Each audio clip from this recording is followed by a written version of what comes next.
a trasladarnos a otro tema que sin duda puede haber sido algo que tú hayas conversado en familia o tú también te hayas puesto en algún lugar en una situación difícil. Vamos a hablar de la eutanasia y queremos que compartas tus opiniones con nosotros a través del @bienvenidos13 o #bienvenidos13.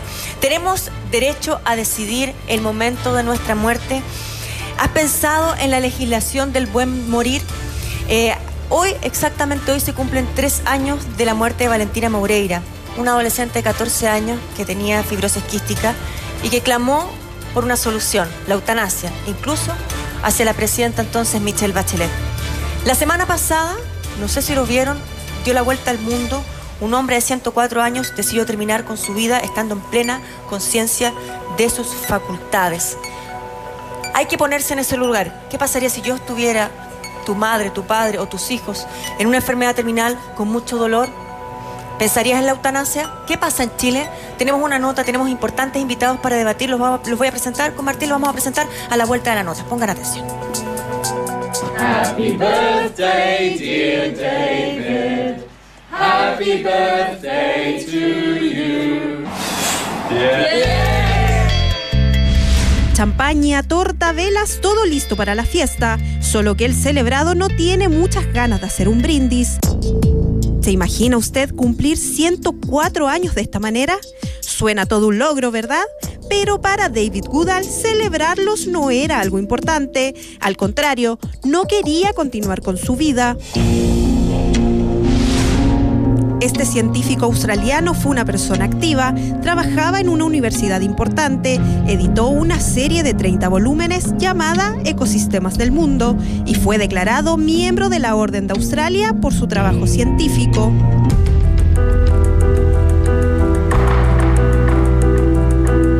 Entre las razones que motivaban su decisión estaba la lejanía con su trabajo, porque cuando cumplió 102 años, la universidad en la que trabajaba sin remuneración expresó su preocupación acerca de su seguridad. David se demoraba 90 minutos en llegar a la oficina. Él pidió seguir trabajando, pero su petición fue denegada. Ya no soy feliz, quiero morir. God save you, madam. A estos antecedentes hay que sumar la prohibición de conducir, además de actuar en teatro. Pero lo que gatilló su decisión fue la fuerte caída que sufrió en su apartamento el mes pasado. Uno quiere ser libre de poder elegir su muerte cuando es un momento apropiado para morir. Free to choose. A principios de año solicitó a las autoridades australianas el permiso para suicidarse con asistencia, pero le dijeron que no. Por tal razón, David hizo campaña para que en su país de origen la muerte asistida fuera legal.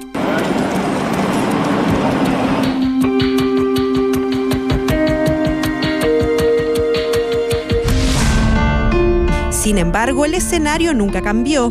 Y por tal razón, David Goodall viajó más de 10.000 kilómetros para someterse a un suicidio asistido en una clínica suiza. Allá, el suicidio asistido es legal siempre y cuando la persona que ayuda no lo haga por motivos egoístas.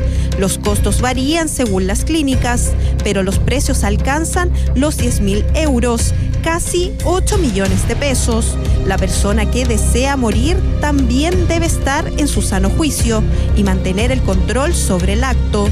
El asesinato por encargo o eutanasia activa se prohíbe en Suiza. Ha vivido muy buenos 104 años, por lo que cualquier cosa que pase, cualquier decisión que tome, estaremos ahí para él. Choices are made. También en Estados Unidos está aceptado. Montana, Oregon, Vermont y Washington lo autorizan y practican para pacientes con enfermedades terminales.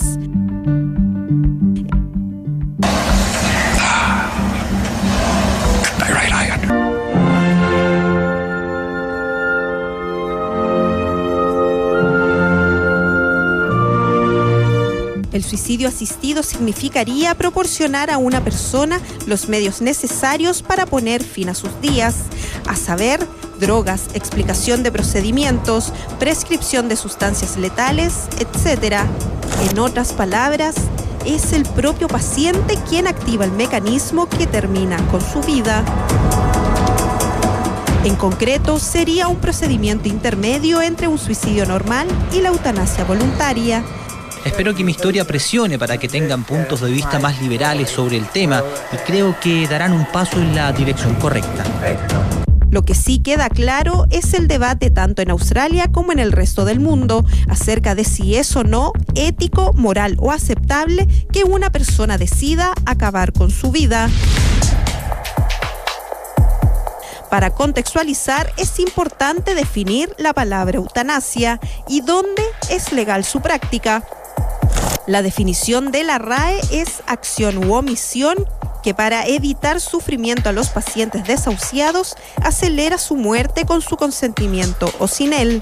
Puede considerarse además como muerte sin sufrimiento físico. A nivel mundial, solo 5 países la tienen instaurada. En Bélgica, Holanda y Luxemburgo son los líderes en este campo. Canadá y el único país latinoamericano es Colombia. Por ejemplo, Bélgica partió con 24 casos, número que aumentó a más de 2.000 personas. En Holanda aumentó un 10% en 2016, alcanzó 6.091 casos. En 2006, en Chile, se envió un proyecto de ley sobre la eutanasia al Congreso, la cual se archivó en muchas oportunidades y finalmente se votó en 2014, siendo rechazado con 18 votos en contra y 13 a favor. No tengo descanso. Es algo tan terrible que no puedo descansar, ni de día ni de noche. Solo pido descanso. He llegado, le suplico que me dé la eutanasia, porque ya no soporto mi cuerpo, no soporto no poder apoyarlo. Mi cuerpo está desgarrado. Así, Paula Díaz le pedía a la entonces presidenta de la República, Michelle Bachelet, ser escuchada. El dramático momento de salud que pasaba no la dejaba vivir en paz, tanto así que no deseaba seguir en este mundo. Hace 4 años fue diagnosticada de un mal que no ha podido ser estudiado certeramente.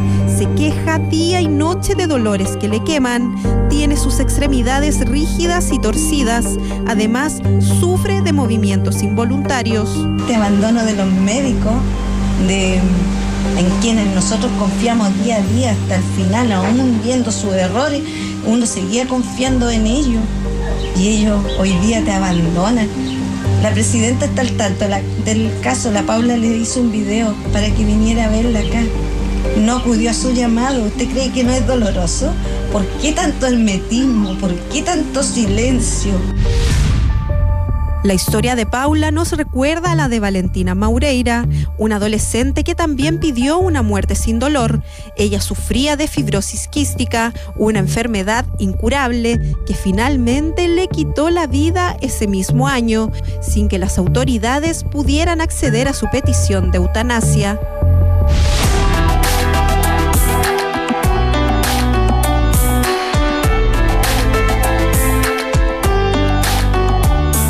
El único país latinoamericano donde las personas pueden acceder a la eutanasia es Colombia, donde es permitida en el caso de enfermedades terminales y al mismo tiempo se cierra la puerta a hombres y mujeres por razones psiquiátricas. Caso distinto a lo que ocurre en Bélgica, donde por medio de la opinión de varios profesionales se ha terminado por entregar el acceso, tal como lo han informado artículos de medios internacionales. En el caso chileno, el proyecto presentado por algunos diputados establece que la eutanasia será disponible para la persona mayor de 18 años que se encuentre en un estado de sufrimiento físico o mental constante e insoportable, que no puedan ser apaciguados por la ciencia médica y que resulte de una lesión o condición patológica incurable. Otro tema valórico que se instala en la mesa de debate y que quizás alguna vez lo haya conversado con su familia o amigos es: ¿debería respetarse la decisión de morir a quienes están sufriendo una enfermedad terminal? ¿Estaría de acuerdo con poder optar a una muerte digna? ¿Se debe legislar sobre el buen morir? Un tema que conversamos hoy en el panel de Bienvenidos. A ver, primero queremos también decirles que este es un tema que hay que tomarlo con mucha seriedad, con altura de mira. Queremos que nos escriban a Gato Bienvenidos 13 y queremos saber sus opiniones. Tenemos varios especialistas y tenemos también al papá de Valentina. Y eso es súper relevante porque carne propia ha vivido una situación muy compleja. Estamos con Marcela Concha, abogada de familia, y también con Antonio Correa, abogado de UCE Fundación Idea País. Y Freddy Maureira, el papá de Valentina, gracias por estar con nosotros. Y también nuestro público que va a ser escuchado a través de las redes sociales, así que no dude en mandar su mensaje y su opinión. ¿Ustedes han pensado, ustedes, todos, en una situación difícil en la eutanasia? Si les tocara a ustedes, a un hijo, a un papá. ¿Lo han pensado? Raquel, ¿tú lo has pensado? Yo estoy totalmente de acuerdo con la eutanasia, depende de la instancia. Yo creo que si veo a un hijo, a mi madre, a mi hermana, a algún familiar cercano, incluso yo misma, yo creo que tenemos derecho a decidir por nuestra vida. Estoy plenamente, yo sé que en el 2014, ¿sí? Se llevó este proyecto de ley al Congreso y fue rechazado, 18 contra 13 votos, pero ahora creo que se va a presentar nuevamente. ¿Te pasa, por ejemplo, que tu mamá, ella es una mujer que ha vivido mucho, sí, y obviamente cuando uno, me refiero en el buen sentido de la palabra, sí, ha tenido una buena vida, es diferente pensar la eutanasia en un hijo que en una persona que ya ha vivido mucho tiempo? Absolutamente, ¿sí? Pero yo creo que si tú ves a tu hijo que está sufriendo como sufrió la hija de Freddy y Valentina, yo estoy absolutamente, totalmente de acuerdo y haría todo lo posible para que ella descansara, si ella me lo está pidiendo. Marcela, ¿tú piensas parecido? La verdad es que yo no lo haría. ¿Por qué? Yo tengo convicciones cristianas y tenemos que decir que la eutanasia en definitiva es un suicidio asistido, en los términos legales que hoy día se conoce. Pero también respeto que hay casos extremos. Mi mirada siempre va a ser más compasiva. Yo no me creo dueña de la verdad y creo que no juzgo, y creo que hay que prestar apoyo incondicional a estas familias. Creo que el Estado es una discusión que tenemos que dar frente a la ciudadanía. Mañana se inicia la discusión en el Parlamento y creo que esta instancia que ustedes abren es tremendamente valiosa porque la ciudadanía tiene que estar informada. Eso es lo primero que tenemos que decir. ¿Qué implica la eutanasia? ¿Qué significa? ¿Qué implica? ¿Qué costo? Cuéntanos. Mira, implica que una persona en determinadas condiciones decide su forma de vivir y especialmente que ya no quiere seguir viviendo ante ciertas circunstancias que está pasando. Eso es a manera bastante simple.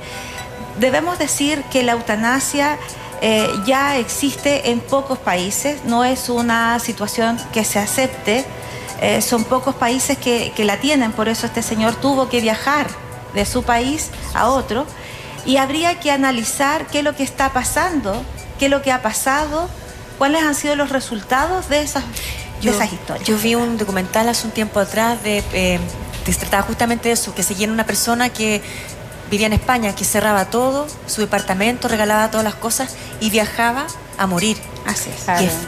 Es que bien impresionante, sí, eso impresionante. Y también la convicción que pueden tener personas de que era una persona que, o sea, tenía una enfermedad terminal pero se encontraba bien. Todavía no venía la parte que le generaba la imposibilidad de moverse, de conectarse con el mundo. Y ella quería morir bien, no quería morir como iba a ser si la enfermedad seguía avanzando. Es que yo creo que, mira, es súper importante hablar esto porque hay muchos pasos previos a la eutanasia que son importantes conversarlos, enfrentarlos en familia. Si me viene un derrame cerebral, ¿qué quiero, qué no quiero? Todas esas cosas son muy importantes y tienen que ver con la muerte digna y tienen que ver con lo que son mis deseos y mi voluntad para mi propia muerte. Yo creo que cuando nos da tanto miedo a la muerte, no somos capaces de juntarnos en familia y decir yo quiero esto. ¿Tú lo has hablado en familia? Sí. Sí, muchas veces mi mamá lo ha hablado con nosotros, qué es lo que quiere, qué es lo que no quiere. ¿Tú puedes contarnos algo de las resoluciones que han tenido como familia? Lo que pasa es que yo he tenido harta experiencia al respecto. Es que hay muchas cosas que en Chile funcionan mal de partida. Eso es. Entonces hay cosas que tú tienes que tener muy claro. Antes de contestarte esto, yo quiero decir que hay una diferencia en el tema de la eutanasia. Una cosa es... Yo decido si sigo o no sigo con un tratamiento, si me enchufo o no me enchufo un respirador, o que una cosa distinta si me inyecto una sustancia letal para morir. Eso se llama eutanasia activa y pasiva. O directa. Es que, claro, hay una... Y otra cosa es el yo decido de mi vida. Y otra eutanasia que es mucho más compleja es decidir por la vida del otro. Es decir, hay una persona que está en estado vegetal. ¿Desconectar o no desconectar? ¿Qué hacemos? ¿La desconectamos? ¿Qué hacemos? ¿Le quitamos el oxígeno y se va a morir? Entonces yo creo que hay diferencias también muy grandes. Siento que la libertad individual... es una libertad mucho más libre la que tiene que ver con respecto a uno. Sí. ¿Antonio? Y que tiene que ver con la voluntad de uno que con respecto a la decisión de otro. Y me debes la parte de la familia, Bueno. Antonio. No, yo también estoy muy de acuerdo con Marcela en que es muy importante poder empezar a conversar estas cosas abiertamente y transparentemente y ojalá de la manera más simple posible, porque en el fondo a veces son debates que involucran cosas bien complicadas. Y yo estoy muy de acuerdo en que la primera distinción es precisamente entre una eutanasia activa, que podríamos quizás mejor llamar directa, en que yo por un acto, una misión, directamente busco provocarle la muerte a una persona, y algo que yo creo que no es eutanasia y que sí se puede hacer, que es dejar de realizar tratamientos que son totalmente desproporcionados, exagerados. Que te mantengan con vida. Que mantengan con vida cuando ya hay un sufrimiento que la persona no quiere alargar desproporcionadamente esa vida. ¿Qué pasa con la primera opción? ¿Tú estás de acuerdo? Yo no estoy de acuerdo porque creo, igual que Marcela, que en la sociedad hay ciertos mínimos y quitar directamente la vida de un inocente es algo que no, socialmente es un mínimo que no... Y es inocente, y si es inocente, como tú lo llamas, es el primero en decir que quiere, no quiere continuar viviendo por las circunstancias y lo pide, porque veíamos un testimonio aquí de Paula que desesperadamente y uno además se remece y se pone en el lugar de ella y dice: no puedo seguir viviendo en estas condiciones, necesito descansar. ¿Qué opinas acerca de eso? Que yo creo que ahí hay que distinguir dos planos. Uno es que la autonomía, la libertad social y la autonomía individual no da para hacer cualquier cosa, siempre hay límites. Y luego, entonces hay límites, yo creo aquí también.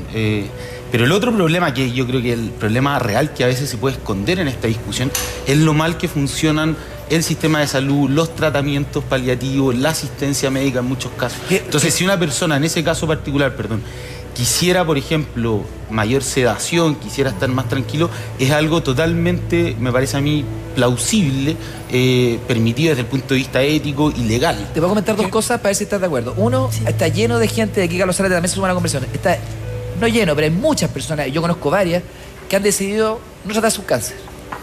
Pero muchas.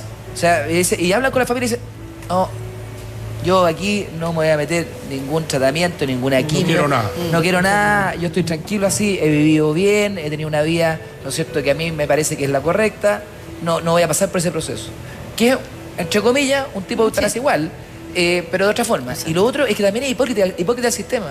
Porque hoy día tú puedes agarrar un avión y en un mundo globalizado, y hacerlo en Colombia. Bueno, lo que hizo el científico australiano. Yo quiero aportar lo que usted está diciendo, lo siguiente. Hay dos concepciones. Una es la concepción del individuo y otra es la concepción de la sociedad con respecto a la muerte y el papel que la muerte juega en esa sociedad. Es decir, nosotros en la sociedad occidental somos muy dados, o es un hecho, pues, para todos, que la vida nos la otorga Dios y que, por lo tanto, para el que es creyente, esa vida no puede ser quitada ni siquiera por uno mismo. En un mundo globalizado como el que menciona Martín, las sociedades lo que se están empezando a cuestionar es si una persona, válidamente lo que le pasó al científico australiano, cumplió 104 años, y estaba muy triste porque no podía hacer nada de lo que él quería hacer. Y si una persona válidamente puede pedirlo, y lo otro que entra, digamos, a colación en esta discusión es: ¿cuál es la evaluación que la sociedad hace con respecto a esa petición? Es decir, ¿en qué minuto, y en eso estamos de acuerdo, en qué minuto yo puedo pedir para mí un final porque la enfermedad me lo impide? Y lo que se abre, el otro flanco, es si esto se presta para que cualquier persona, conseguido los peritajes que corresponda, lo pueda ejecutar. Y ahí entramos en un terreno que es muy complicado, porque yo tengo que dar fe que la persona y la vida no son fáciles. A nadie le dijeron que vivir era fácil. Exacto. Y por lo tanto, lo que sí tenemos que evitar, si es que esto se diese, y en esta discusión hay que colocarlo, es que haya una cierta evaluación de esa libertad individual que tú manifiestas. Es decir, que no obedezca un capricho, no obedezca porque a mí me fue mal, pues yo decido esto o lo otro. Y yo creo que ese es el tema más difícil de todo lo que estamos discutiendo. Y para agregar algo a lo que tú dices, a mí me parece especialmente complicado en que muchas de estas situaciones se dan en contextos de vulnerabilidad. Además. Del paciente, del que sufre. Y por lo tanto, lo que muchas veces está ahí detrás son situaciones de abandono, de sufrimiento, en que en otros casos no permitiríamos que esa persona se quedara sola simplemente. Yo creo, claro, cuando uno realmente vive eso, lo entiende. Porque uno se puede poner en el lugar de, por ejemplo, Freddy, que su hija pedía la eutanasia porque ya no podía más. Era insoportable cada momento de su vida. Y hoy se cumplen justamente 3 años en que ella falleció. Así que, Freddy, te queremos agradecer por eso. Como papá, ¿cómo fue? O sea, porque nace de tu hija. Y me imagino que un papá lo único que quiere es que su hija viva y viva bien, que tenga calidad de vida. O sea, finalmente, apoyar a tu hija en esto es una mezcla. Son dos polos. Es morir, pero es dejar que deje de sufrir. Es perderla. O sea, tiene muchos encuentros y desencuentros. Es una trenza muy difícil. ¿Cuándo te diste cuenta tú que lo que ella pedía era lo correcto? Bueno, gracias por invitarme aquí. Es un día muy complicado, pero estoy parado todavía, porque ellos me lo han pedido mis 2 hijos. Valentina, el 2014, hicimos una campaña con la Corporación Granito, que necesitábamos juntar 400 millones, donde participaron más de 80 artistas. En cada grabación se gastaron 8 millones, 80 millones más o menos, que le hicieron gratis la corporación.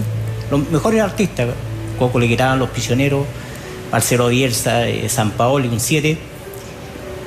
Y se hizo la campaña en el 2014. Ella quería vivir, pero se fue dando cuenta que sus amigos empezaron a ir. Entonces, un momento se majoneó ella y nos fue muy mal en esa campaña, pésimo. No hubo lo que esperábamos. Y se lo fue el mejor amigo, que siempre lo nombro, que al principio, la Vale, el año 2012, me sentó y me dijo: papá, yo veo a todos los papás que acá están tranquilos, no hacen nada, y tú siempre te andáis moviendo por mí, me dijo. Si tú no ayudas a los demás niños, me dijo, no hagas nada por mí, déjame estar como estoy, me dijo. ¿Qué decía? Entonces, Paulito, que no está, sé que me está viendo, él le llevó a su hijo el San Paoli, la Valentina, porque tenía una muy buena relación con San Paoli, que fue el único que no era chileno, que hizo cosas a nivel mundial, mostrando por la fibrosis quística, y se lo fueron yendo los amigos. Entonces se lo fueron en el 2016, se fue Huguito, y ahí la Valentina se majoneó. Y después cambió la palabra el 2015 por morir, y quedó la patada a nivel nacional y a nivel mundial. ¿Qué te planteó ella y Freddy? ¿Qué te dijo con respecto El problema a la muerte? es que ella siempre hablaba de la vida y muerte, siempre éramos fuertes. Papá me dijo, estoy cansado, me decía. Y aparte, el 2014 se cometieron muchos errores, porque ella, tengo que decir, no voy a decir nombre, pero un doctor le pidió colocarse una sonda gástrica para subir de peso, para hacer un trasplante. Y le dijo: Valentina, si tú te colocas la sonda gástrica y subes de peso, yo me comprometo a llevarte a la clínica Las Condes para hacerte un trasplante bipulmonar.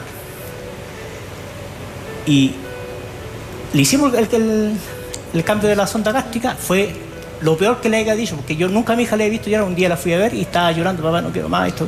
Se le salía la comida por aquí, por la guatita. Entonces mi señora le dije: habla con el doctor, que le dijo que si te lo puede llevar a la clínica Las Condes para que te la cambien y sigamos de cero. Y le dijo el doctor: ¿sabe? Allá no se puede porque me va a meter en un problema a mí. Entonces eso duele como papá, que un doctor te diga y te comprometa. Y la Vale lo hacía porque sabía que iba a ver la parte económica como nosotros. Nosotros somos de baja sociedad de la parte económica. Entonces eso duele, que un doctor te mienta.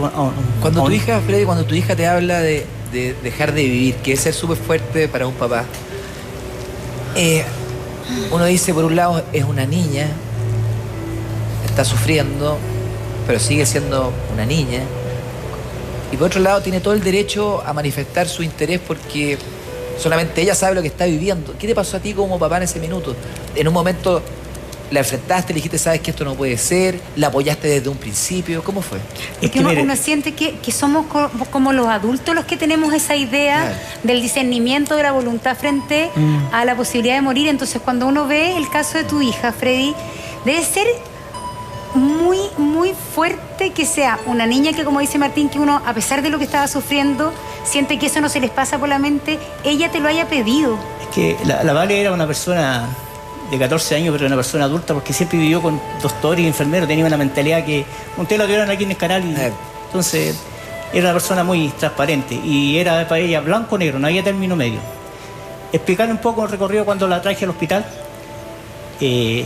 Un vecino, porque estaba mal la Valentina, los trajo, y yo la iba a traer al Carlos Maquena. Y ella se puso a hablar con San Pablo y sabe que mi papá, no, dile que te lleve a la Católica, por favor, yo me hago cargo, dile que se la lleve a la Católica. Y cuando yo llego a urgencia a la Católica, la Vale me dice, papá, me llega a pasar algo, no quiero oxígeno, no quiero ni respirador, nada, o sea, la decisión. La enfermedad yo la conozco. Perdón, tu hija te pone un ultimátum. O sea, si a mí me pasa eso, ni respirador, ni asistencia. ¿Qué te pasa a ti como papá? ¿Qué pasa con tu mujer? Finalmente esto es un tema familiar y invito a todos los papás también a que se pongan en ese lugar.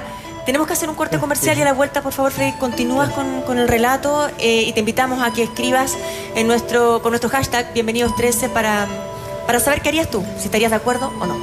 ¿Tenemos derecho a decidir el momento de nuestra muerte? Es lo que estamos conversando con el panel de bienvenidos. Todo eso al regreso de la pausa.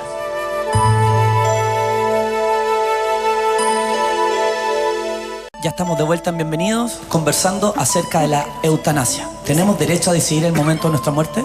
Y les invitamos a que nos sigan escribiendo. Ya vamos a revisar algunos mensajes con sus opiniones. Y justamente Freddy nos estaba contando lo que pasó cuando Valentina te dijo no respirador, no asistencia, papá. Por favor, comienza el relato nuevamente, Freddy. Es difícil, Tonka, porque ella la enfermedad la sabía. Yo también la sabía la enfermedad, pero ella la llevaba por dentro. Entonces sus mejores amigos habían partido. Y me decía, papá, ¿tú crees que vida esto, estar aquí en el hospital encerrada? Llegar a mi casa y estar encerrada. Ella quería vivir. Yo le cumplí casi todos los sueños. Quiso conocer a Justin Bieber, le mandé a todos, hasta al presidente, a todos. Y el general Jurel la llevó al recital de Justin Bieber, fue a conocerlo. Y cuando vino la segunda vez, la vino a buscar y la llevó. O sea, íbamos a pescar, apagábamos el celular porque la mamá siempre nos llamaba a dónde están. Llegábamos a las 4 o 5 de la mañana. Quiso tener un perro pastor alemán y lo tengo, que se llama Quique. Se lo debo al nombre del Quique Morandé. Y ahí lo tengo el perro, por 7 años. Le echa mucho de menos a Vale. Entonces, es duro, o sea, te pone ahí. ¿Y qué tenía que hacer yo como apoyarla? Se me fue mucha gente encima. Que una hija ya no quería, entonces yo tenía que... ¿Te cuestionaron? ¿Te cuestionaron por supuesto que sí. ¿Qué te decían? Por lo mismo que como yo como papá tenía que estar apoyándolo, pero como digo, la enfermedad la sabía, pero la enfermedad la llevaba ella. Y yo tenía que respetar su derecho. Y lo apoyé en todo. Me llevaron de la BBC, de Japón, de todos lados. ¿Qué te dice que una niña de 13 años no está capacitada, no tiene la madurez para tomar una decisión así? ¿Qué crees tú? Es que mira, yo con el Michael lo viví 8 meses en un respirador mecánico. ¿Tú crees que es vida que tengas un hijo ahí viéndolo sin realizarse, sin saber la enfermedad que tenía cuando partí con el Mike? ¿Y hacer lo mismo con la Vale? No. Ella estaba cansada. Ella no había... Ella se metía a internet y sabía cuánto el tiempo que le quedaba, sabía, lo tenía claro la Vale. Entonces, ella cuando la veía en psiquiatra en el Carlos Maquena, él decía, doctor, yo voy a conversar con usted unas horas, le dijo. Si usted tiene solución de mi enfermedad, hablemos todo lo que quiera, pero si no tiene, no hay nada más que hablar. Y nada más, o sea, así era. Y nada. Y a los que son papás se han puesto en esa situación. Tú decías, Monse, que lo habías conversado. Es distinto si uno piensa en sus padres o piensa en uno, pero con un hijo. Claro, en realidad yo lo he pensado con respecto a lo que dices tú, que es más natural pensarlo a los viejos, a los abuelos, a los papás. Y en ese sentido es súper duro. Por eso yo encuentro que tu experiencia, Freddy, es de las más duras, porque lo natural es que mientras menor eres, más ganas de vivir tienes. Entonces encuentro que para ti haya sido tu hija la que te pone frente a no engañarse, que es muy terrible. A decir, a la valentía de ella, Valentina, ¿te has fijado? Por supuesto que sí. Sí, sí. Siempre de decir, prefiero no seguir viviendo así. Yo lo encuentro en ese caso, yo creo que los casos más duros son eso. Carlos. Freddy, y si hubiese existido en ese momento una legislación que te hubiera permitido tomar la decisión, todos sabemos qué decisión habría sido. ¿Qué habría sido de ti después? De tomar la decisión yo para... mire, explicar un caso que en ese tiempo la Valentina vinieron de Argentina, una niña que eran mellizas, 3 hermanos con fibrosis quística que habían muerto, y ella se hizo un trasplante de pulmón en Brasil. Que yo mandé todos los reportes a los doctores. Había una posibilidad, pero por Valentina no se movieron. Pero lo más honroso, honorable por Valentina, cuando pidió, necesito un órgano de tu mamá y de tu papá, de la parte del pulmón. Y ella dijo, a mi mamá no la toca ni un bisturí, dijo. Prefiero seguir así con lo que estoy, dijo. O sea, ella amaba a su mamá. Entonces, pero si existiera la ley en ese tiempo yo la habría aceptado porque ella estaba cansada, o sea, para ella no era vida. No, lo que te pregunto, eso lo tenemos todos claro y es un dolor inmenso. Te pregunto es, ¿qué habría sido de ti? ¿Cómo habrías abordado ese minuto? Porque una cosa es que lo digamos acá en la mesa y otra cosa es tener que tomar esa decisión y vivir con esa decisión. Es fuerte porque a lo mejor se habría ido quedando dormida, pero ya no quería más vida. O sea, bueno, como papá es duro, o sea, no se lo puede a nadie. No, pero 2 caminos duros. Es duro, claro. Entonces, yo me mantengo en pie porque él siempre le he dicho, a mi hijo no lo siento oído. He llegado con el maíz que llegué a todas las personas que es increíble. Él el que me guiaba. Y con Vale también. Sentimos, no hemos sacado nada de su cómoda, nada. Porque sentimos su presencia porque ella me dejó unas tareas, entonces se siente. Yo no la he nunca al cementerio, porque la siento viva, mi señora también, la sentimos. Hay algo también que tú lo planteaste en un momento que tiene que ver con nuestras creencias. Porque nuestro país, que hasta hace un tiempo era eminentemente católico, que ya no lo es, esa es la verdad, imponer las creencias o imponer la religión, a mí no me parece. No me parece porque, y creo, o sea, lo respeto. Yo también me considero cristiano, digamos, pero lo que quiero decir es que, ¿por qué una creencia mía la voy a imponer en el resto de la sociedad, donde muchas personas tienen todo el derecho a no creer y poniéndonos de esa base, pueden creer incluso que la vida se termina aquí, que no hay una vida eterna, que no hay algo después de la muerte? Que no hay reencarnación. Exacto. Entonces, ¿por qué imponerlo? Entonces, ahí hay un tema. Y tiene que ver también finalmente como sociedad, nosotros, y eso es lo que a mí me molesta, que estos temas como que se trancan, ni siquiera se debaten. Bueno, o sea, yo partí diciéndole que yo tengo mi postura. Y que es súper respetable. Y es mi postura. Claro. Porque yo responderé a mi creencia. Claro. Yo no se la voy a imponer a nadie, solamente pido el mismo respeto para allá, para acá, que alguien que no crea como yo respete, y yo de verdad soy súper respetuosa de las opiniones de otros y de las convicciones de otros. Pero como abogada siempre tiendo a que las leyes en nuestro país sean promulgadas, sean discutidas con una sociedad informada. Porque yo no creo que sea muy efectivo que la discusión, por mucha representación que tengamos en nuestros 155 parlamentarios, sea lo que realmente quiere la gente. ¿Cuál es el argumento cuando dicen la eutanasia no? ¿Cuál es el argumento que más y que más se sumar discute? después que está el dato de lo que dice el colegio médico, Exacto. porque acá finalmente todos los actores tienen algo que decir. Bueno, de hecho, les hablaba de las experiencias extranjeras. Hoy día pareciera ser insólito pensar que muchas de las limitaciones que se colocan dice relación con los temores a abusos por esta situación. Se ha prestado para abuso, aunque alguien pueda decir, pero ¿cómo va a pasar algo así? Han habido doctores en otros países, el colega debe estar de acuerdo con eso, seguramente lo ha visto, hay doctores que han practicado la eutanasia propiamente tal, porque tenemos que hacer el distingo. Yo creo que en este país nos va a costar llegar a una discusión respecto de la eutanasia propiamente tal, que es la que venga un tercero a intervenir sobre mi vida, porque yo le pido la ayuda a un tercero. En definitiva, esta inyección letal de la que estamos hablando. Han habido doctores que se han quedado con las herencias de esos pacientes. ¿Ya? Entonces, eso ha sido muy discutido, perdón. También hay hijos que el papá le dice, y esta discusión, ¿cómo nace? Para que ustedes, no sé si lo sabían, pero hay un diputado de la República que fue a ver a su padre, con avanzada edad, a un almuerzo. Y le dice el papá, yo no quiero seguir viviendo. Y el papá le dice, lo siento, acá la eutanasia no existe. Y le dice, bueno, tú eres diputado, legisla. Así es que como de nuevo se va a iniciar esta discusión. Pero ¿cuál ha sido el tema? Que yo no digo que esos casos excepcionales tengan que determinar el si discutimos o no discutimos, si legislamos o no. Si el tema ya está en la mesa, es una necesidad país, hay que discutirla. Eso es, el espíritu de la legislación dice relación con las necesidades de la sociedad. Pero tenemos que tener claridad de si vamos a legislar, hagámoslo bien, porque este país, ustedes lo saben, legisla y después tiene que corregir una y otra vez, porque no está informada. Eso, yo no digo que no lo hagan, pero hagámoslo bien, hagamos abarcando todos los puntos de vista. La gente que por convicciones, que lo hablábamos recién con Mariana, no quiere abortar, no está de acuerdo con el aborto, no lo va a hacer. Las personas que no están de acuerdo con la eutanasia no lo va a hacer. Claro. Pero sabemos que hay gente que tiene recursos en este país, va a tomar un avión y se va a ir y lo va a hacer en otro lugar. Como Colombia. ¿Cómo están organizados los países en Colombia, bajos? Por ejemplo? Eso es lo que tenemos que nosotros Tenemos preocupar. incluso un contacto telefónico con Gustavo Quintana, médico colombiano. Tengo entendido, Gustavo, que ha realizado, ahí está, bienvenido, ha estado muy atento a la conversación, más de 300 eutanasias en su país e incluso tengo información que habría hecho 2 acá en Chile, uno en el norte y otro en Santiago.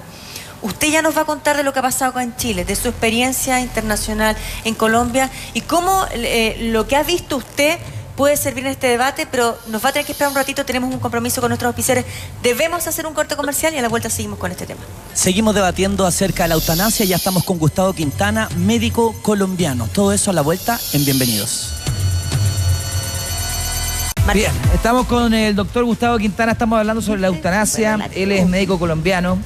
Y primero decirles que la eutanasia está regulada desde el año 1997 en Colombia. Y preguntarle primero, doctor, ¿en cuántos procedimientos de eutanasia usted ha participado? Bueno, no me gusta hablar de un número, yo ya he hecho 366 eutanasias. 366. Primero Pero eso lo que me da es un valor moral. Me da un valor moral de haber estado muy cerca de tantos moribundos que han confiado en mi experiencia, sobre todo moral, para acompañarlos en este momento a tener un final feliz.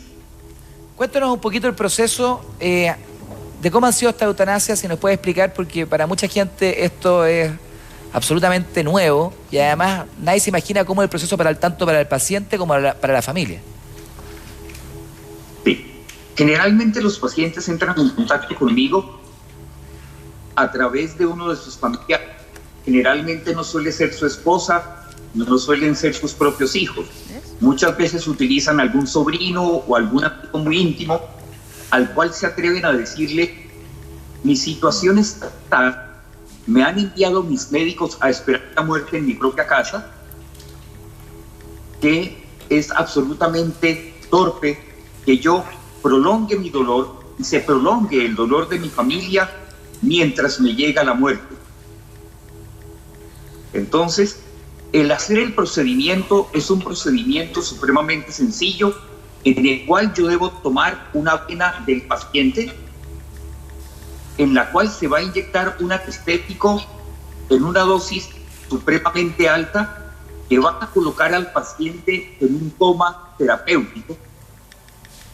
En ese coma terapéutico, el paciente no va a sentir necesidad de absolutamente nada, igual como si yo lo fuera a introducir a una sala de cirugía para hacerle una operación.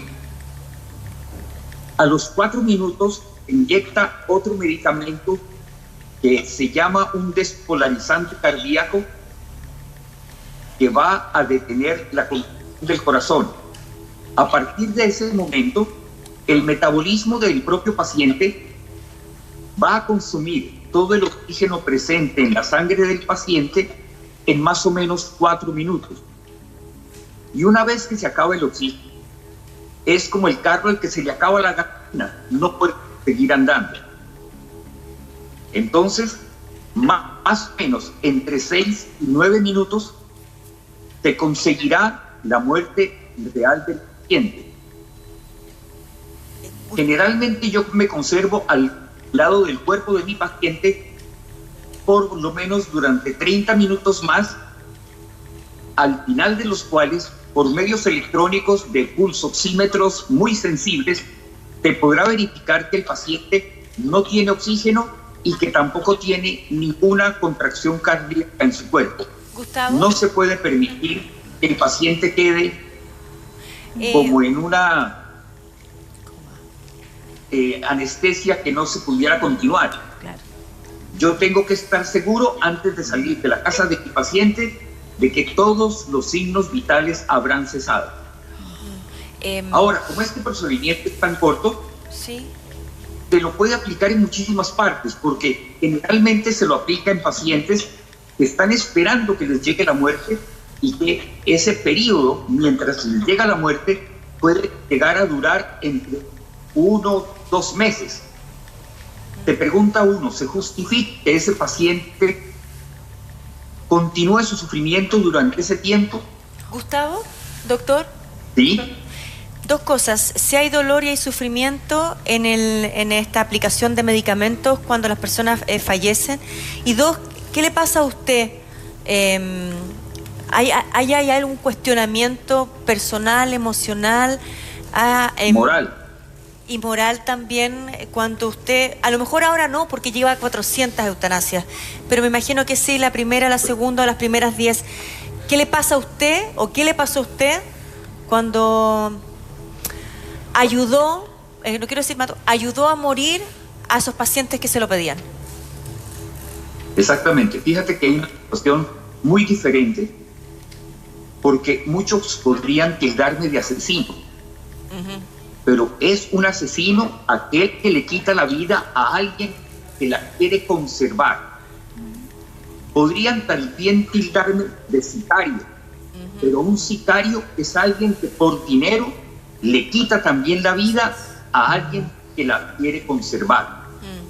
En cambio, cuando yo ayudo solidariamente a un paciente que me está pidiendo que lo ayude a descansar, lo que yo estoy haciendo es algo que Hipócrates preconizó para la medicina. Nosotros aliviamos el dolor. Yo ni doy vida cuando atiendo un parto, ni quito la vida cuando hago una eutanasia. Gustavo, pero ¿no te da a veces susto equivocarte en el sentido de estar cometiendo un error en algún momento en ayudar o propiciarle la muerte a un paciente que quizás esa persona en ese momento de desesperación, de dolor, de desgaste quería morirse, pero no hay en ti una duda de que lo que estás haciendo puede tener está determinando un destino que quizás no era necesario, que quizás esa persona o tenía alguna posibilidad, o que también los propios familiares, tú dices que no son nunca los familiares directos los que acuden a ti, tampoco quieren la muerte de esa persona. Te lo pregunto porque me imagino que también una situación muy fuerte la que tú tienes como doctor que ha hecho esto tantas veces. Fíjate, yo me siento como la figura de Caronte de la Comedia. ¿Perdón? A la orilla de la laguna Estigia llegan los moribundos con unas monedas en sus bocas. Yo los monto en la barca y atravieso con ellos la laguna Estigia para llevarlos al otro lado, a la eternidad. Eso para mí de alguna manera constituye como si yo mismo muriera y los acompañara en su muerte a ellos. Y nunca no te puedo negar que las primeras eutanasias que yo hice, yo me encerraba solo con el paciente porque entendía la trascendencia de ayudar a un paciente a ese último momento de su propia vida. Pero posteriormente entendí que esto era parte de una labor humanitaria.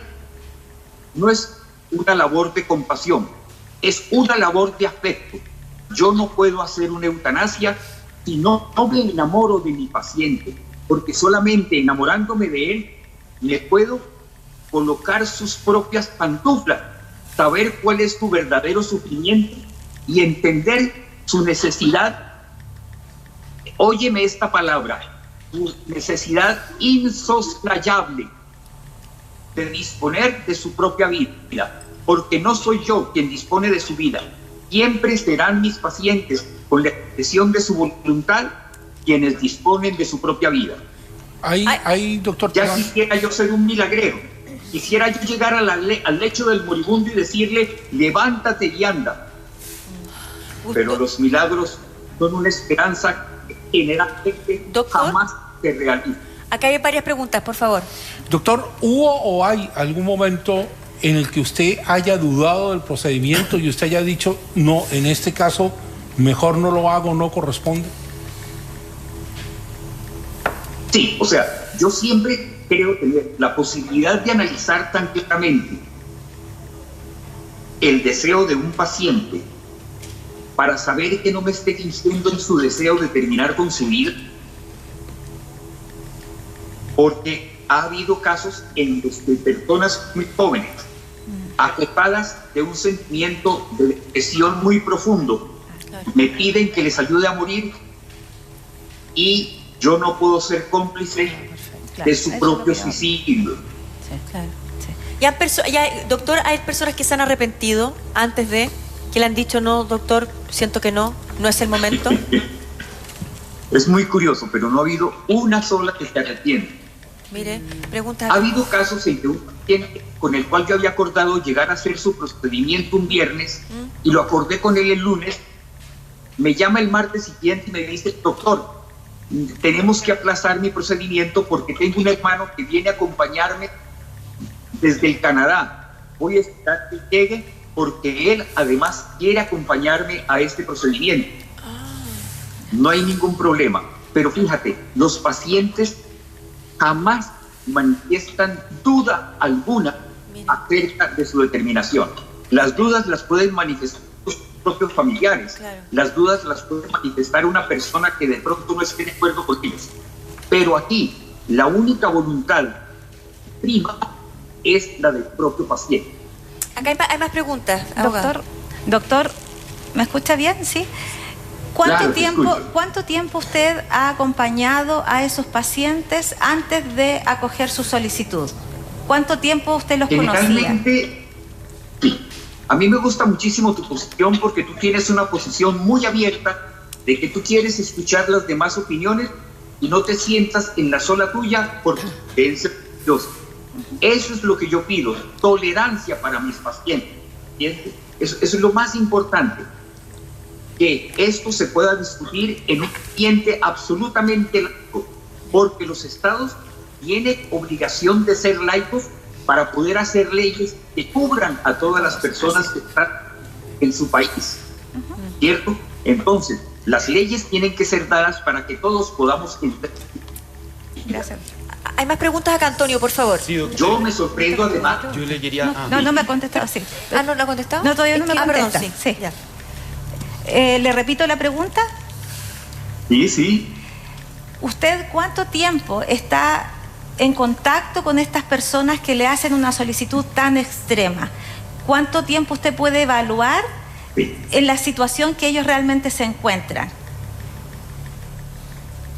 Generalmente, mira, tengo pacientes de los cuales vengo evaluando su petición de más de 6 meses, pero en general casi nunca hay ningún paciente en el cual yo no me tome por lo menos entre 15 y 20 días, por diálogos muy frecuentes, sobre todo con el paciente mismo, para poder entender la realidad de su determinación.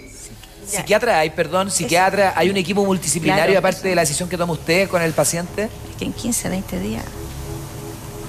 Cuando ya el paciente acude a mí, generalmente ya ha habido un comité de médicos que han desahuciado su propia enfermedad. ¿Y usted Son revisa aquellos eso? que le han dicho... ¿Esos antecedentes Sí. usted los maneja? O sea, el tema de que lo hayan desahuciado, la información médica previa, ¿es algo que usted maneja como un antecedente? Sí, pero te quiero ser muy claro. Yo no me siento especialista en todas las ramas médicas. Y para mí lo más importante es que un grupo de médicos le haya dicho al paciente: no hay nada que hacer contigo. Perfecto. No hay medicina, no hay cirugía, no hay quimioterapia, no hay radioterapia. Ni siquiera medicinas alternativas que te puedan devolver la salud. Hay más preguntas, por favor. Yo creo de buena fe en eso. Sí, yo le tenía una pregunta, porque en el fondo a mí creo que, igual que usted, esto se pueden sostener posiciones a favor de la eutanasia, tanto como en contra, sin apelar a argumentos religiosos, como decía usted. Entonces no creo que necesariamente alguien que está en contra de esto lo está por razones religiosas, por lo menos yo no lo estoy por razones religiosas. Eso es lo primero que le quería comentar a lo que decía usted antes. De hecho, yo estoy muy abierto también a escuchar sus razones, pero no creo que las suyas sean religiosas, como las mías no lo son tampoco. Y la pregunta iba al hecho de que en el fondo usted señala recién de que hay casos en los cuales usted ha pasado por arriba, o decimos en Chile, o ha corregido quizá la autonomía, la voluntad que manifestó ese paciente.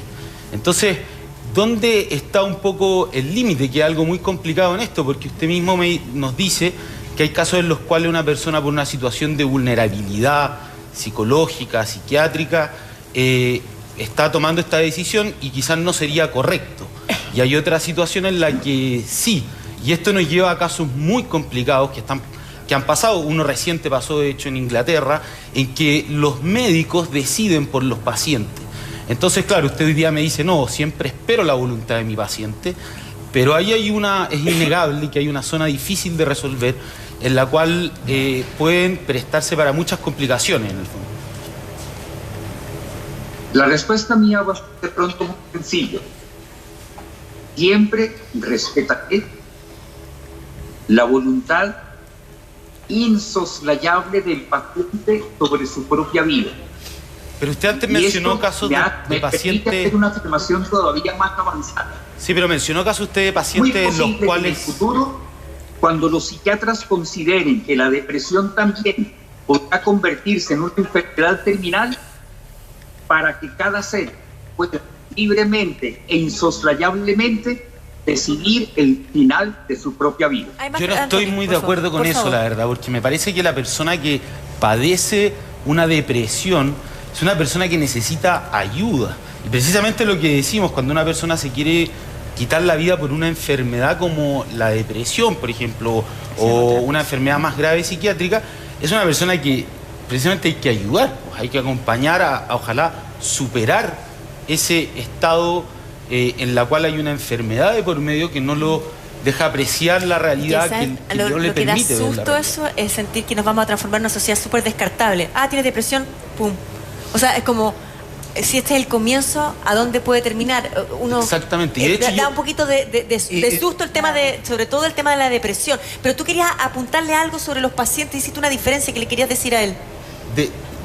No, sobre que él mencionaba a ciertos pacientes en los cuales él le manifestaron la voluntad de morir y él dijo, no, porque usted tiene una enfermedad, que es una depresión. Entonces ahí hay límites a la voluntad de los pacientes, que los pone un doctor. Yo no creo que eso sea muy correcto. Dices que, por ejemplo, pasó el caso de un niño recientemente en Inglaterra, en que el niño, los padres querían que el hijo siguiera conectado, decían que su hijo respondía al contacto con la madre. Lo querían trasladar a Italia, ¿verdad? ¿Ese es el de hecho, Italia ofreció, le dio la nacionalidad, el gobierno italiano ofreció tratarlo, los médicos estaban dispuestos, el Papa intervino incluso, y la justicia la justicia inglesa y el hospital en Inglaterra se negó a trasladarlo simplemente porque los doctores decían que no había expectativas de vida. Y lo más impresionante es que... Qué terrible eso. ¿Cómo en este gallito los doctores tienen más peso que los padres? Es que estaban amparados por la ley, que estaban amparados por el sistema judicial. O sea, no es que los médicos tuvieran pero la justicia les dio la razón poniendo sobre los argumentos de los médicos. En el fondo, al final, esto pasa en algunos casos que los médicos se transforman en los jueces y eso es muy complicado. Y lo otro que era complicado en este caso es que lo desconectaron. Los médicos habían previsto que se iba a morir inmediatamente y no se murió. ¿Y qué tuvieron que hacer? Dejar de alimentarlo. O sea, lo mataron directamente contra la voluntad de sus padres. era un niñito de, si no me equivoco, 2 años y medio. Sí, o sea, terrible. Sí, yo le quería preguntar al doctor en Colombia un poco para entender esto, porque cuando una persona hace 360 y tantas eutanasias, esto comenzó en algún minuto, en alguna parte. ¿Dónde comenzó y dónde empezó usted a sentir que eso podía ayudar, entre comillas, a las personas? Y la entre comillas la coloco simplemente por el tenor de de la conversación que estamos teniendo acá en Santiago de Chile, doctor. Sí. Yo tuve hace aproximadamente unos 37 años un accidente automovilístico muy severo.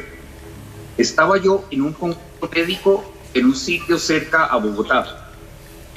Cuando tuve el accidente y me recogieron del sitio en el cual atropellé un caballo que cayó sobre mi vehículo, yo no me di cuenta del accidente, pero recuperé mi conciencia mientras me llevaban a la hospital.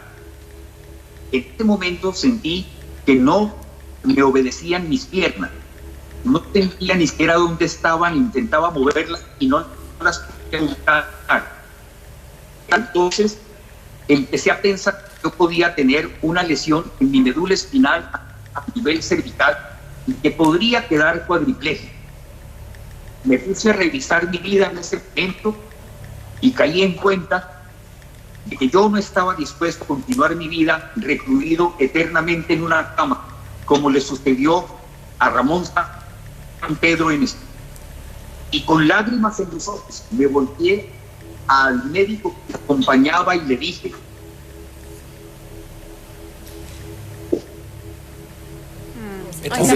y de que cuadripléjico, te ruego un favor, no me hagas nada, déjame fallecer.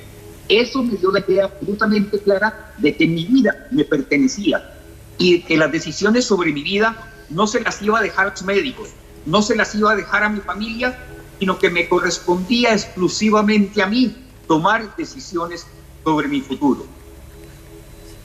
Raquel. Doctor, lo quiero traer a los dos casos que usted lo realizó en nuestro país, que no es legal. ¿A usted le basta solamente la petición del paciente? Mi pregunta es la siguiente. Al no estar de acuerdo los familiares directos con esa decisión del paciente, ¿no tiene miedo que lo puedan demandar? No entiendo por qué tú me dices que los familiares no estaban de acuerdo. Ah, no, al no estar de acuerdo, es un ejemplo. Los familiares directos, como usted dijo que normalmente la petición la hacen a un sobrino, pero no a los familiares directos, esa es mi pregunta. Sí, así no. Generalmente siempre termina teniendo diálogo con los familiares directos del paciente. Y lo que yo espero encontrar en la familia de los pacientes de eutanasia es respeto por su decisión. Pueden no compartir, eso es absolutamente sano. No todos tenemos por qué compartir una idea, pero lo que yo espero es respeto y tolerancia, doctor, por la decisión del paciente. Doctor, porque el dolor de perder a un ser querido, allí yo no puedo hacer absolutamente nada. Igual dolor tendrás de perder un familiar en un accidente automovilístico, igual dolor tendrás de perder un familiar porque lo asesinan. El dolor de perder un ser querido siempre estará presente, pero lo importante para mí en la decisión de un paciente terminal es respetar su decisión, acompañarlo con afecto, mientras se toma la decisión del procedimiento y estar presentes hoy en día en el procedimiento mismo. Doctor, una pregunta. Usted dijo que en el fondo ayudaba a personas que con su voluntad estaban con la voluntad de terminar con sus vidas. O sea, usted no ayudaba, usted no quitaba la vida a otros sin su consentimiento, sino que ayudaba a esa persona a morir porque esa persona quería morir.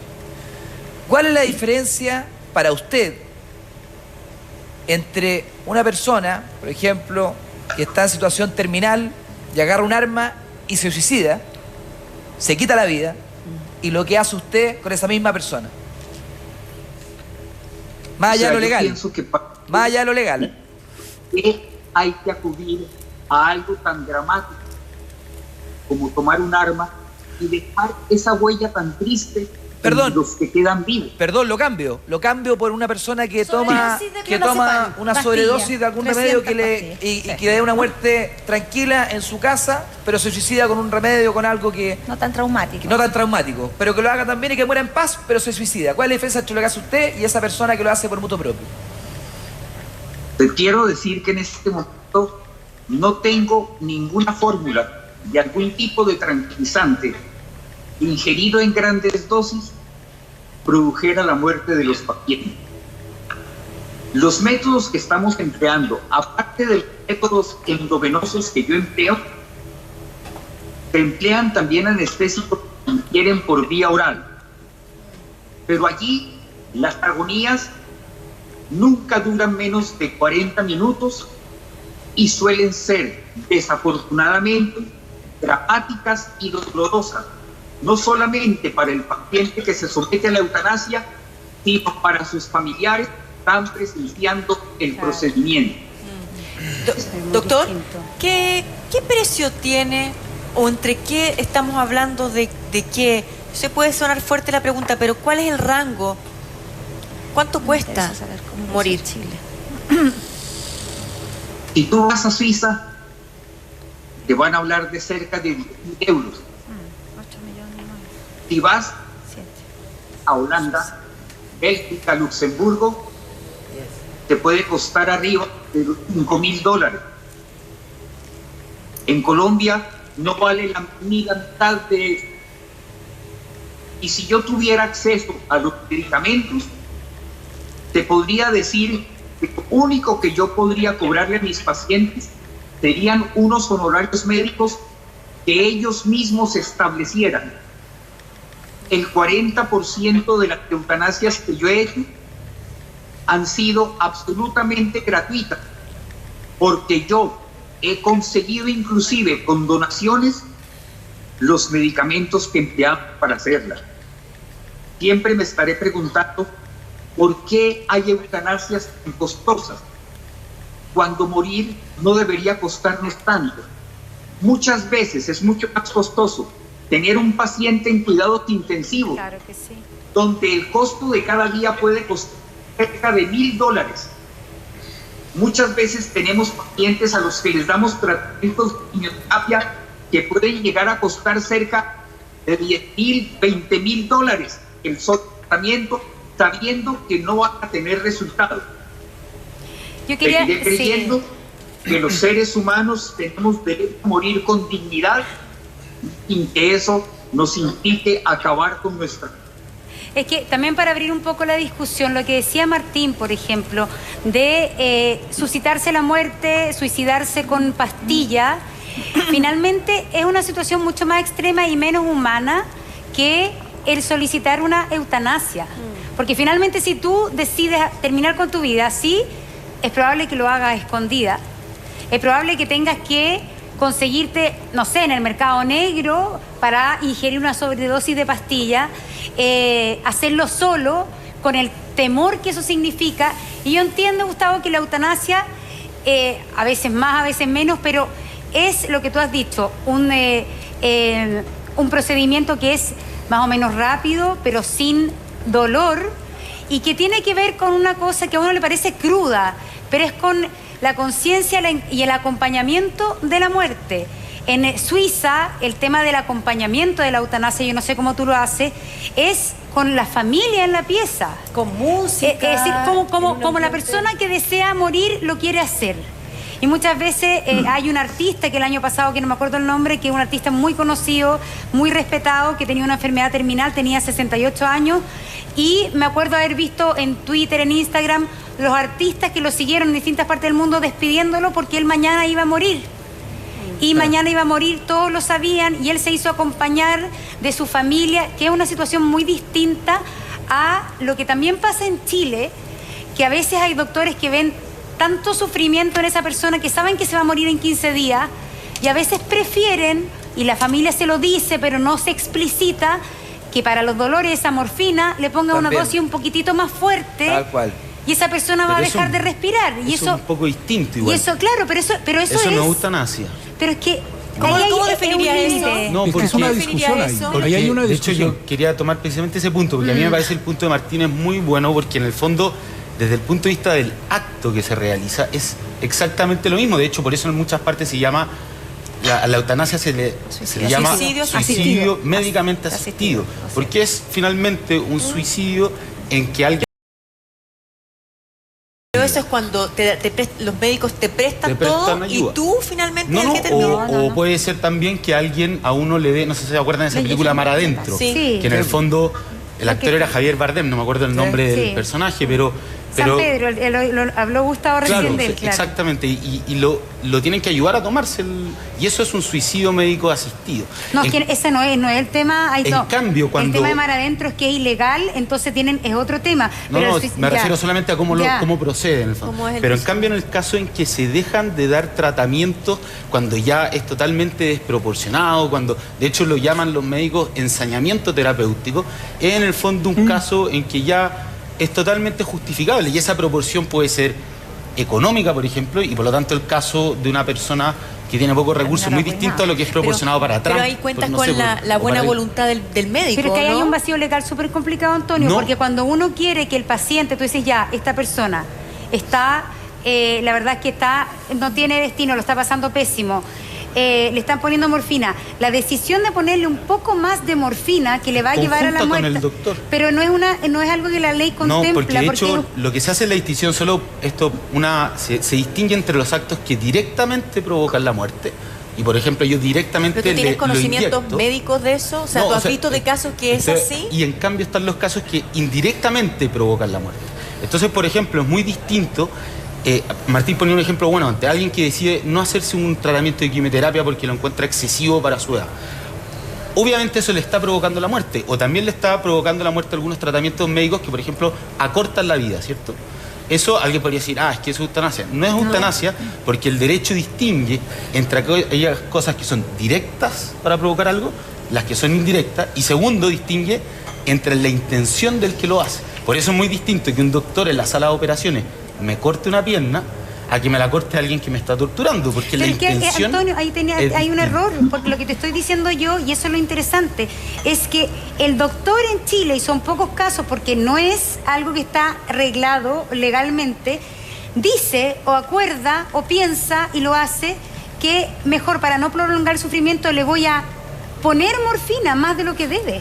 Y la persona muere por eso. Entonces no es que tú le estás quitando un tratamiento. Es que no muere por eso. La morfina obviamente puede acelerar la muerte. La morfina, si tú elevas un poquito la dosis, te baja el paro cardíaco. Ahí depende de la buena voluntad del doctor. Pero eso no es provocar la muerte directamente. Pero yo estoy de acuerdo en que eso quizás... Sí, yo lo encuentro es provocarla, y por eso digo que yo creo que ahí falta decir la verdad, porque conozco varios casos donde los doctores que han dicho para callado le dicen, no, doctor, por favor, no lo haga sufrir más. Le encuentro toda la razón, dice el doctor. Pongámosle no más antibióticos, no más no sé qué, dejémoslo morir, y para que no sea tanto tiempo, le ponemos un poquito más de morfina. ¿Qué es eso? Es, de alguna manera, es una eutanasia, porque el suicidio es distinto. Es cuando uno se lo autoinfiere, cuando uno toma las pastillas. Es una eutanasia que incluso es activa, porque la pasiva es desenchufarte. Y esto es dar una muerte pacífica dentro de un diagnóstico que no tiene... Yo creo que puede precisarse, quizá hay que trabajarlo mejor, y eso es lo que todos estamos de acuerdo, que quizá hay que legislar. Pero es muy distinto el hecho de que porque hay mil cosas que me acortan la vida y yo no las dejo de, por ejemplo, ingerir un remedio porque tengo una enfermedad particular, que tengo un dolor en la pierna y tengo que tomar un remedio, que el efecto colateral es, por ejemplo, el problema al corazón. Pero aquí están elevando una dosis. Pero elevar una dosis para evitar el dolor. No, es elevar una dosis para terminar con el dolor que se terminar con la vida. Lo que pasa, colega, espera, yo creo que la Claudia hay una distinción. Lo que pasa es que hoy día se trata de transparentar. Hoy día eso existe. Es lo mismo que hay gente que dice, ¿por qué lo van a desconectar a una persona si hemos visto que hay casos de personas que han después reaccionado a un coma? Yo lo desconecto, pero la diferencia está en que esa persona no dio su voluntad. Él nunca dijo, ya desconéctenme. Pero la familia desconecten. Claro, pero el caso que están explicando acá, la idea es que la gente en sus casas pueda tener clara la diferencia. Hoy día la eutanasia, como se está presentando, es con esta inyección letal, con una forma como directa. Pero efectivamente, dentro de los médicos, y especialmente cuando conocen mucho tiempo a sus pacientes, a la familia, han sido incluso médicos de cabecera, hacen este procedimiento, colega, de aumentar la dosis. Y eso está bien. Pero eso es eutanasia o no. Escúchame. Y es un procedimiento que no está arreglado, ¿no es cierto? Exacto. Pero eso no es eutanasia. Pero mira, déjame explicarlo. si nosotros nos vamos a ir al término que eutanasia es aplicar una inyección letal, efectivamente eso no es, porque no le aplicó una inyección letal, aumentó algo para quitar el dolor, pero que doctor y la familia saben que lo que va a traer es la muerte. Exacto. Por eso es hipócrita, por eso tenemos que ese es el punto. Que el aumento de la dosis es una eutanasia vacía, porque también yo la viví con la Valentina, es una eutanasia vacía, porque yo la vi directamente con mi papi me pedía lo mismo, quiero lo mismo que Valentina, y toda la familia estaba decidida, pero no podíamos hacerlo, y se aumentó más la dosis y se fue en calma. Tranquilo, ¿saben? Esto para mí es una eutanasia pasiva. Se lo digo. Yo con eso no tengo problema, con sacar los tratamientos. Lo que pasa es que técnicamente se distingue.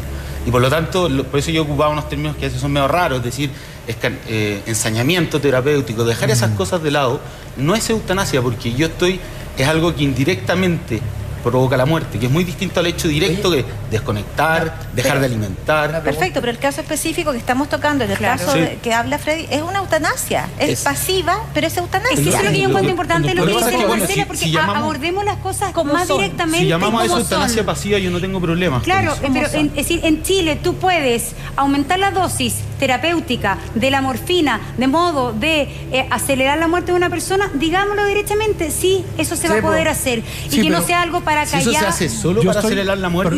Y que no sea algo para callado, y pongámonos de acuerdo, como dice la Marcela, de transparentar el tema, porque ahora no es transparente. Yo estoy de acuerdo con la Monse en qué sentido, en que eso tiene que tener un marco. Eso, si está pasando, tiene que tener un marco. Ahora, cuando abramos la discusión, porque se va a abrir otra discusión, que es hasta qué punto nosotros podemos incorporar médicamente y socialmente el término de eutanasia, porque esa es la discusión de fondo. La discusión de fondo no es si conecto o desconecto a una persona. La discusión de fondo es hasta dónde la sociedad va a permitir que eso pase y lo va a considerar, comillas, subrayo, legal. ¿Y por qué digo comillas, subrayo? Porque la ley es general, la ley no es particular. Por lo tanto, una ley de eutanasia es general y dependerá de cada persona usarlo. Y con respecto a una pregunta que me hacía Mariana, no es que uno dé la orden de que lo conecten o no lo conecten. Cuando uno llega de urgencia a un tratamiento médico, se da por entendido que tú permites todas las acciones que te permitan preservar tu vida. Después viene el momento en que tú agarras a tu familia y dices, mire, muchachos, ¿saben qué?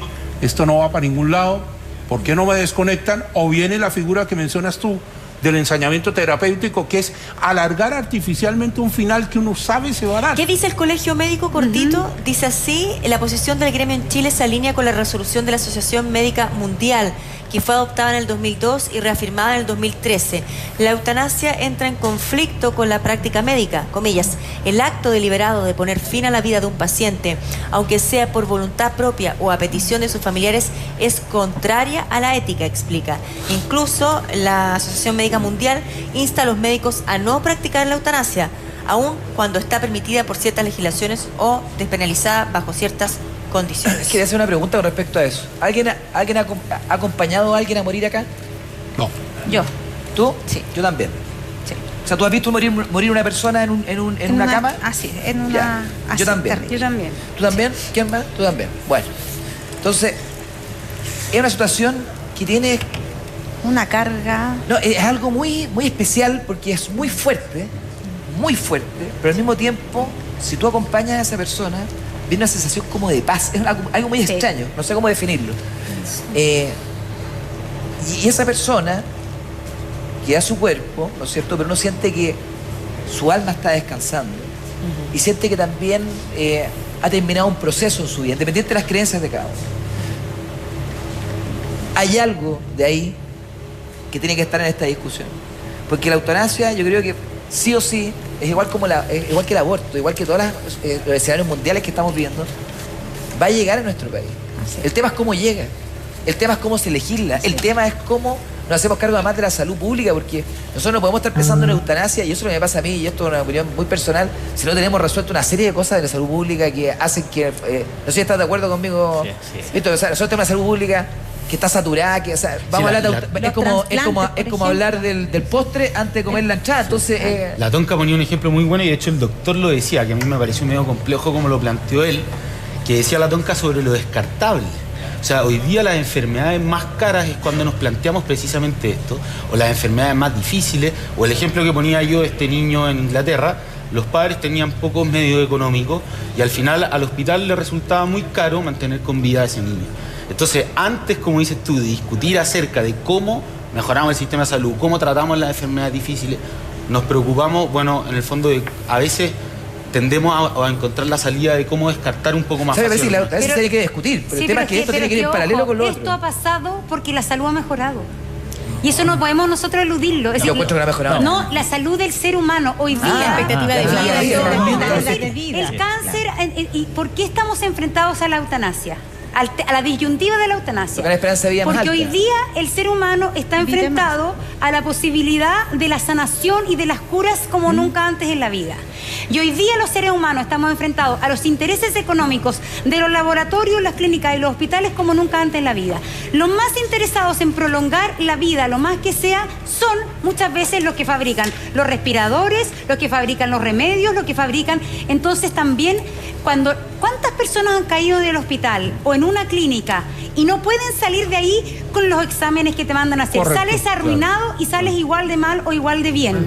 Y eso quiere decir que también acá hay una situación que no es que la medicina o que las condiciones materiales de la muerte han cambiado, y muchas veces nosotros estamos metidos en este sistema que te agarran. Tú llegas de urgencia a una clínica y te enchufan sin preguntarte. Tienen que preguntarle a la gente con que vienes también. Así como te preguntan por el cheque. Te hacen un tratamiento y después desenchufarte no se puede, pero enchufarte es una decisión que todavía tienes. Entonces también, ojo, acá hay todo un sistema que está con la salud es el gran negocio del momento. Yo sumaría una cosa. Perdóname, Carlos, disculpa, que yo sé que también Freddy va a la moneda. Entonces también nos quiere contar de eso y tiene 5 tareas y es súper importante que lo diga, Freddy, aprovechar este espacio también en el programa. Bueno, antes de que aquí Cristian estaba hablando de la salud, tengo en el hospital de Melipilla, cayó mi madre en el hospital y cayó mi suegra. Entonces, ustedes encuentran digno que en una sala, que antiguamente yo iba al hospital y había hombres y mujeres separados. ¿Es digno que un papá nuestro, un abuelo, esté hombres con mujeres? No. Yo quiero solución. Yo le dije al ministro cuando hablé que necesitamos solución, cambiar eso, que no avisen, que vayan de sorpresa. Entonces, mi suegra estaba ahí y una persona ahí estaba haciendo cosas que no debía hacer un hombre. Entonces, no es digno que la salud siga así, que hayan de tercera edad hombres con mujeres. Cambiémosla, por favor. Entonces, me acerco ahora al presidente y son 5 tareas que las quiero mencionar y se las voy a decir hoy día también. Hacer las maratones más grandes acá en Chile por la donación de órganos. Este año estamos bajo un 40 o 50 más. Cerró la corporación de... Está con riesgo de cerrar. Todavía no cierra, pero está en eso, que es gravísimo. Entonces, ustedes mismos los medios, había un canal que hacía la propaganda y cuando se terminó, bajó. Entonces, ojalá que todos los canales se unan, porque a cualquiera nos puede tocar. A cualquiera de los que están aquí. Escribir un libro, que eso yo todavía lo tengo aquí. O sea, quiero hacerlo muy inteligentemente para que a la gente le llegue. Hacer una película de nuestra historia. Hacer un hospital público tipo clínica para cada enfermedad, estas enfermedades raras que decía la Valentina.